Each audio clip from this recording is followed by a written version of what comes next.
What's going on, guys? My name is RagingRaptor and welcome to a new video. And in today's video I really want to talk about Wargaming Fest 2019, a look into its future, and want to explain to you why I think it was a disappointment. First things first, I really do want to point out that this is a very personal topic. It's my personal opinion what Wargaming is doing about the game and why I think it is a disappointment. Hence why I want to go through everything first before I actually start to talk about the different things where I see this to be a problem or an issue. I'm also going to make myself a tiny touch smaller so we have more space to articulate. I also suggest to you, you don't really need to see anything. You can just listen to my voice about brabbling about the game. Don't forget, I am a World of Tanks addict, if you would say it like that. I played the game a lot. I have a lot of games under my belt in World of Tanks. I am playing at a good level, I would say, and I am in a high-end clan on the EU server. But now, let's see what Wargame exactly wanted to tell us. First, they wanted to talk about that the 10th anniversary, which is Tank Festival 2020, will be a huge thing. Okay, cool. I'm just going to skim over those things. The offsprings in your garage, I personally have to say, was it really necessary? Because, yeah, money could have been put into better uses, in my personal opinion, than casting and making a virtual stage for the offspring.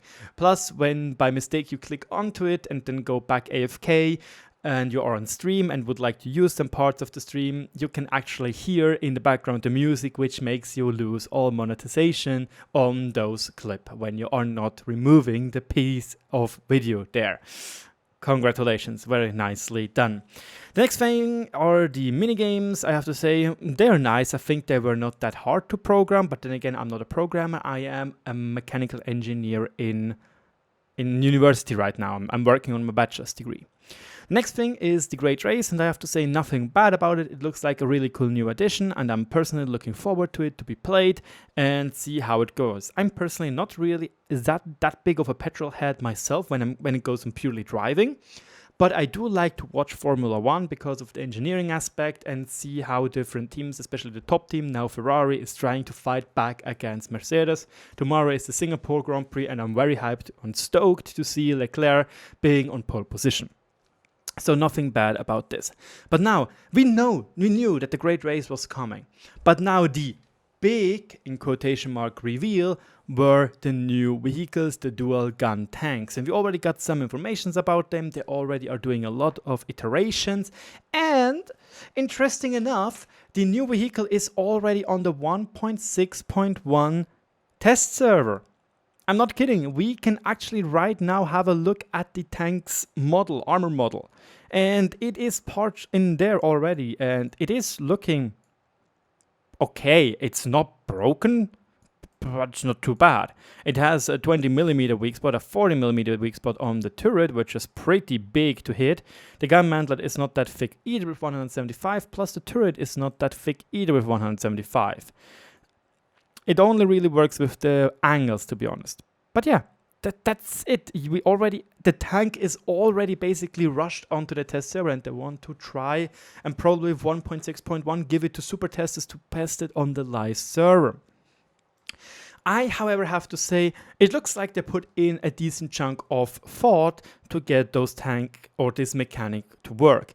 I still don't really understand why they didn't went for a button like we have in for siege mode and so on. We just could use the same button and say, now I want to use double gun. Let's just press this button, and it takes like the 3-second preparation time, but then you are prepared, or something like that. But nevertheless, the thing looks like a good concept and it looks decent. It's hard to tell if it will be completely broken because, again, there are two iterations, and one iteration basically says if you are shooting 2 shots or doing the double shot, then you have a 7-second lock time before anything is done on your guns. Then you will have a 13-second reload time for the first gun and an additional 13 seconds reload time for the second gun. So you really, really butcher your DPM if you are doing this double barrel thing. Not only, again, you need 20 seconds to get your next shot ready, which is basically what some autoloaders have as a reload. And then you need an additional 13, so a total of 33 seconds till you are able to prepare a second double shot. So yeah, it's pretty long. At least that's one of the variants. The other one I think has a 12 and an 8-second reload time, if I'm not completely mistaken, which would cut that down from 33 seconds for a full reload preparation to a 27-second reload of full preparation. Other than that, it will also work a tiny touch like the IS-3A. You have 5 seconds intercrypt reload, but if you shoot your gun, the reload time will be paused and you have to completely wait for it to rework and reload. It's not bad, again, but I have to say, this was the big thingy we saw from Tango Fest, or one of the big things. That's disappointing. We already knew back in May to June that those double gun tanks are being worked on. We saw that. Why not show this on Gamescom? That would have been cool. That would have been really, really cool. But nope, we had to wait for Wargaming Fest. I'm all up for new mechanics, but it kind of felt underwhelming because we already knew it was coming with the ST2. But now, let's dive down deeper in my personal appreciation level for Wargaming Fest 2019. The Sandbox. Apparently, something I cannot understand, but apparently 82% of the people like the new Sandbox server. With the new ammunition rebalance. And I have to say, I cannot understand. Every single person I talked to so far really do not like the changes, and they might even consider quitting the game after those changes hit the live server. Because the issue is, when you are a player at higher levels, you usually learn things by heart. Like for me, I know a Russian 122mm gun has 390 alpha when it's on tier 7. I know that most or the higher tiered Russian guns have 440 alpha. T110E5, 120mm gun, 400 alpha. Jack Pansy 100, up to 13 and 13 highest roll. Highest roll for a Scorpion G, 613. All those things are kind of like muscle memory, which I could have used way, way better for other things, like university stuff, but I just know it by heart. I know most tanks' HP pool just because I know it. This will change. All of this will change. And this is a huge thing you have to get used to again. Plus, my personal issue is we still just have two classes. You don't really have the choice to use one ammunition type for just one occasion. You still will be stuck with just 3 ammunition types per tank, or maybe even 2, which is in my opinion incredibly boring and doesn't really promote tactical thinking, and you're just like, oh yeah, I'm just going to use it because I have to penetrate, I'm using heat. I personally would have loved to see a feature or a mechanic where, for example, AP or APHE, for example, would be a new ammunition type, which deals the highest amount of damage, has probably the highest amount of damage RNG, but the lowest penetration rate from all armor-piercing rounds. Something like AP has the meh, is standard, how we know and use it and love it. Heat, for example, is one which deals the least amount of damage, but is great for damaging modules and has the lowest amount of RNG in it. And APCR is a middle thing, which is great for sniping because it's a fast shell. It deals mediocre damage, a thing between heat and AP, and it has decent RNG. For example, 15% RNG instead of 25. And for example, heat could have 10% RNG on damage and penetration instead of 25. This is what I personally would have loved to see. But apparently this is not the case, and we get a mechanic which just changes HP and the standard alpha of guns. So right now, what I personally just experienced is that we have a way bigger discrepancy between low tier tanks and high tier tanks, making high tier gameplays, a 3-5-7 matchmaking, for example, where you are in a flop tier, much worse to play, because not only does the enemy do more damage to you, they usually have more HP, And if they're better, most of the time they are better armored than you, so you have to shoot gold rounds or premium rounds or better penetration rounds, how you want to call them. And now you're stuck because you do much less damage than you should be doing. You have problems against the enemy while he may be even two-shotting you.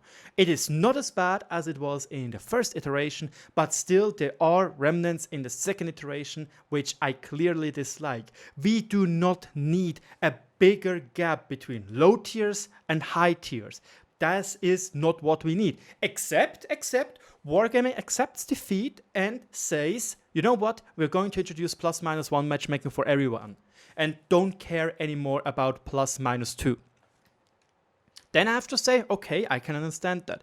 But apparently, my proposal, my ideas never really came to somebody or just got ignored or was just in a big basket, and I'm one of the 18% which doesn't like the changes, and they're going to move forward and are going to introduce a reworked mechanic for HE shells. The biggest issue right now is, in my opinion, with the HE shells. Do we get a dedicated mechanic? Do we really get a dedicated mechanic? And I have to drink a cup. Because let's be honest, hash doesn't work properly how it should be. Because as more angled the armor is, the better hash works. Because in the end, hash is just like plastic C4. It spreads over where it hits, squash head shell, high explosive squash head shell, hash, and that explodes and uses a lot of spall inside the tank. So in theory, it should be much more effective against tanks like the 430U. But at the moment it doesn't, it's just HE with more penetration. I don't know how they want to change it. They want to make it more predictable, both for the player who inflicts it and for the tank hit by HE shell. I do not know how they want to do it. Maybe we'll see in in Sandbox 3. Also some changes to normal rounds, but at the moment I'm just not convinced. And one thing I have to say is and I'm sorry for saying it like that, the dumbest, most stupidest thing I've ever heard is they do not want to rebalance tanks until the Sandbox changes hit live server.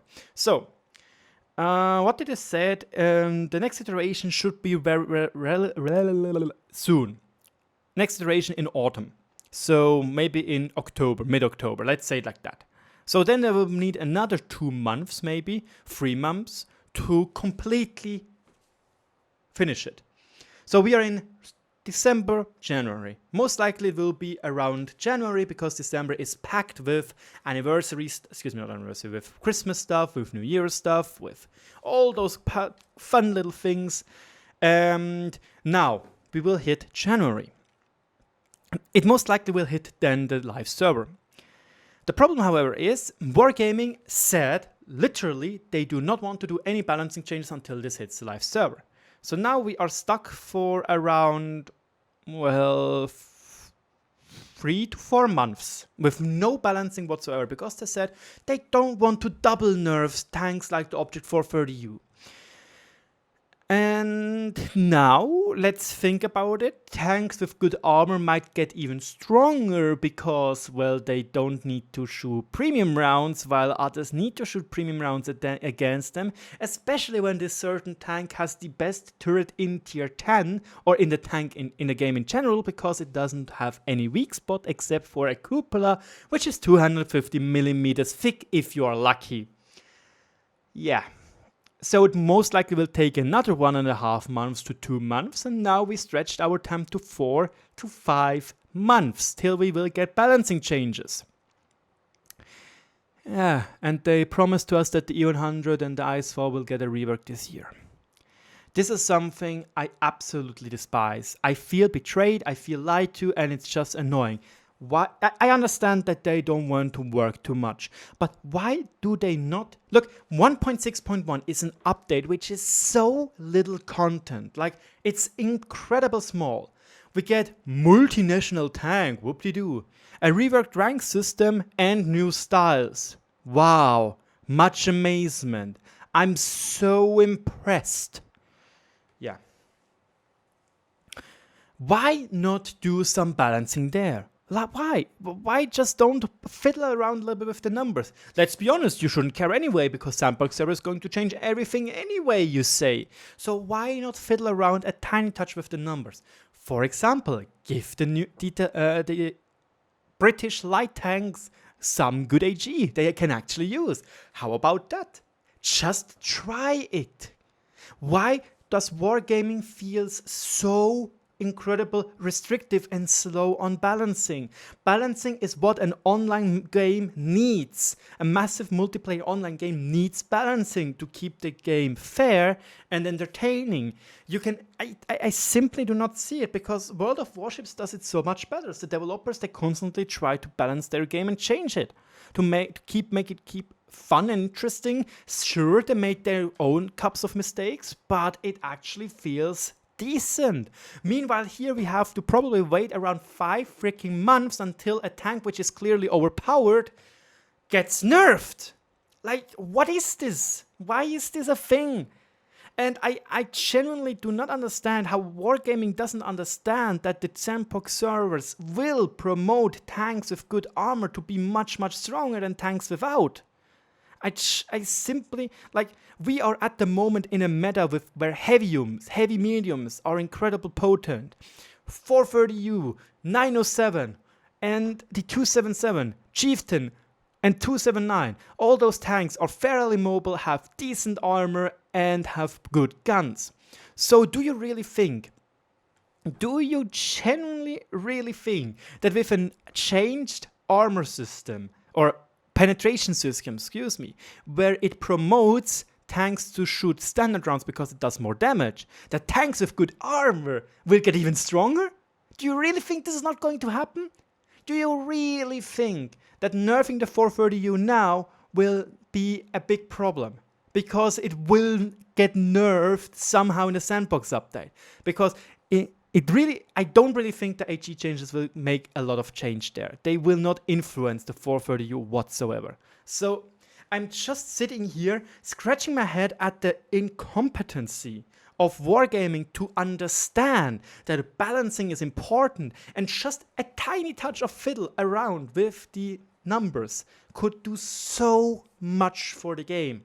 But apparently this is all forgotten. I seriously do not understand this, and this is why I'm ranting so much. As I love this game, I cannot understand why they are so restrictive in balancing. It makes no sense, because in the end, I'm pretty certain that they just have broken down an Excel sheet where they could in theory change different things about tanks. So why is it so hard to change, for example, one tank like, I don't know, Manticore HE equals 60mm, and change the 60mm to 90mm or 105mm? How hard is this? How hard? Especially as we have such a short update, a small update. Why not dedicate it to some balancing changes? Why not think about maybe modeling some chain links you can just plap onto the front of the turret of the E100 to make it a teeny tiny touch more stronger frontally? I personally do not understand this, and this is something which infuriates me. Okay. Excuse me, enough ranting, let's move on. Halloween thing, it looks gorgeous, it looks great, the teaser looks cool, I'm looking forward to it, because last year was absolute trash. The year before was really cool with the multi-turret tanks. So yeah, I'm looking forward to this.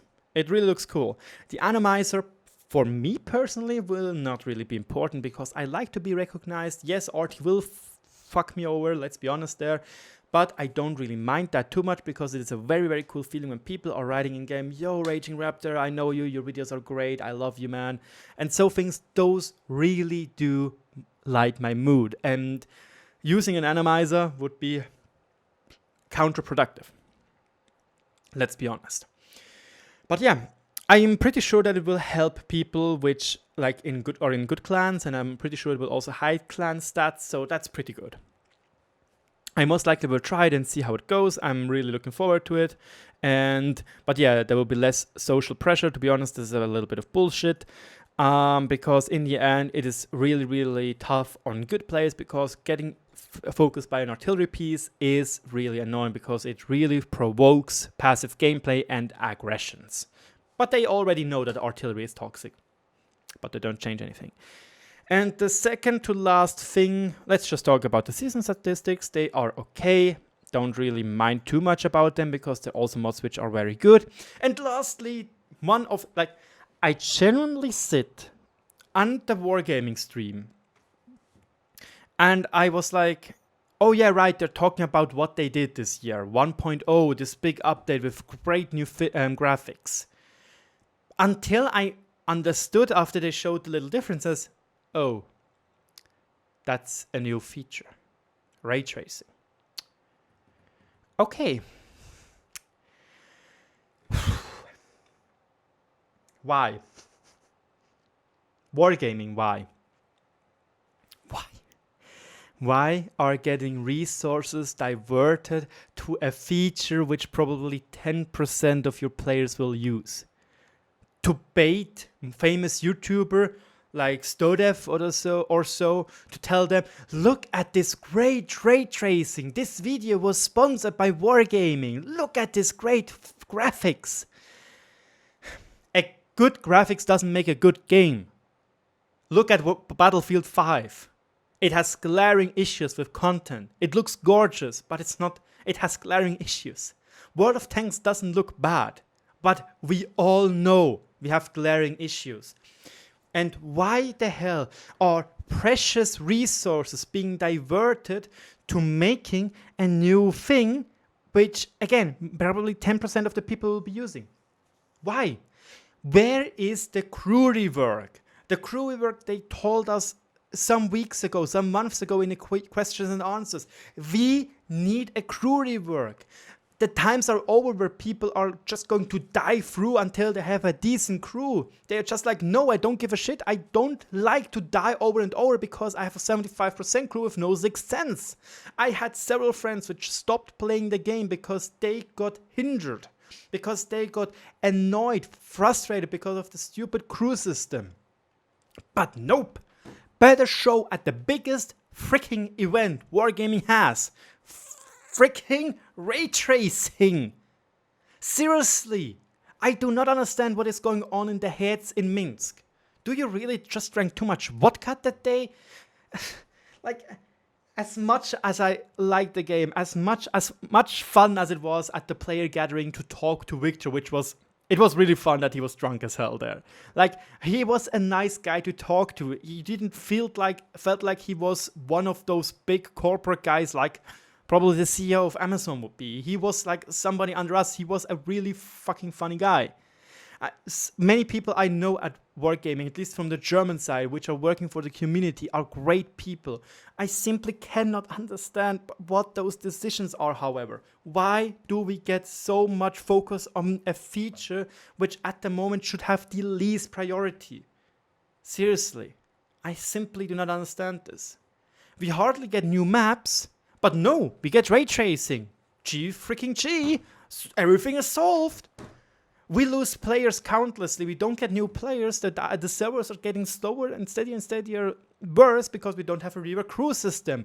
We need a crew system where Sixth Sense is base and where a 100% crew, or excuse me, a 50, 75, etc. crew does not exist. Seriously, this is just...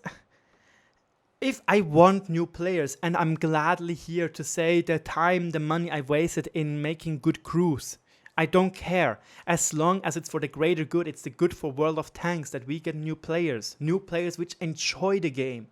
But at the moment, they made promising attempts with more HP for low tiers, rebalancing low tiers, and now it's all gone again.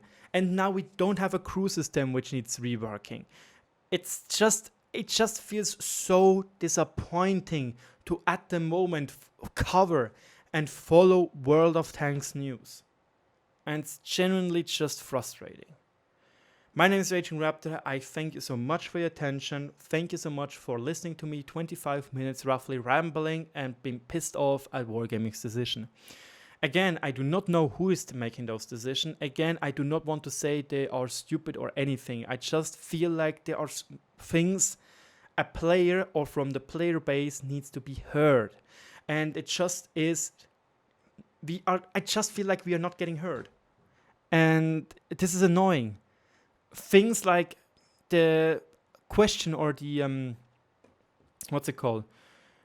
One of the questions in the questions answer on Reddit, which was answered by the devs, was made by me. Why do we not see other countries' super testers? Open it up a little bit. Don't make it just Russian. The answer was, well, most of the developers can't speak English. They're only Russian. And I'm like, why? First of all, learning English is a good asset for your new job which you might well be getting. Second, Wargaming is not an indie game. They can afford translators. So why not doing it? Why don't you do it for the sake of the game, for keeping your community alive, getting your players in, getting your customers in?